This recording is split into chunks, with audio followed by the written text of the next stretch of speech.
ایمان تازہ کس کو کہتے ہیں؟ مثال ہے ایک چھوٹی سی، کوئلہ سمجھ رہے ہیں آپ؟ کوئلہ، اس کی اصلی حالت کون سی ہے؟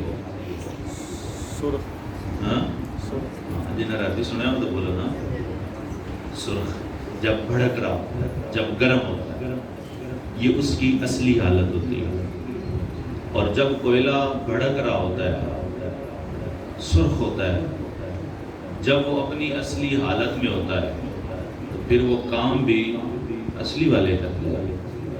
ہاں ایسے ہی ہے، جنہیں نہیں نا یقین، آج جا کے کوئلہ پکڑ کے دیکھیے گا، یہ سامنے دیکھیں بکری ہوتی ہیں، جاتے ہوئے عصر کے ٹائم یا شام کے ٹائم ایک کوئلہ پکڑ کے دیکھیے گا، پھر آپ کو بتائے گا کہ میں کیا ہوں۔ ہاں کوئلہ، لیکن جب وہ کالے رنگ میں ہوتا ہے تو پھر وہ کیا ہوتا ہے؟ ایک کنکر سے بڑھ کے کچھ نہیں ہوتا، زیادہ سے زیادہ آپ کے ہاتھ سیاہ کرے گا، آپ دھو لیں گے، صاف ہو جائے گا۔ لیکن کوئلے کا اصلی حالت میں آنے سے کیا مطلب ہے کہ کوئلہ اپنے اصلی والے کام بھی کرے گا، بلا تشبیہ و تمثیل۔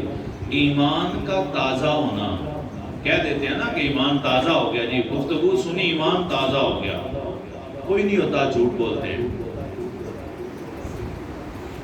ایمان تازہ ہونے سے مراد کیا ہے؟ جب ایمان تازہ ہوا ہے تو پھر ایمان اصلی والا کام بھی ہونا چاہیے۔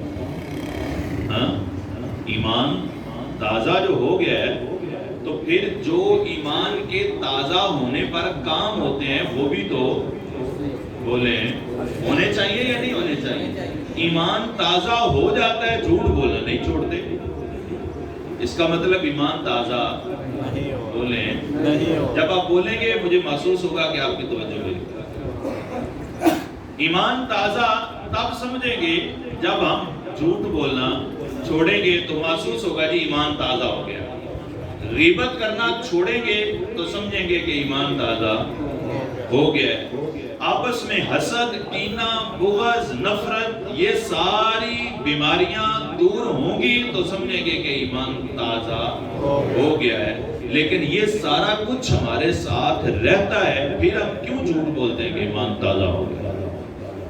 ہاں یہ اس طرح ایمان تازہ ہے۔ بس دعا کرتے ہیں اللہ پاک ہمارے ایمان کو تازہ فرمائے، اللہ پاک ہم سب کے ایمان کو تازہ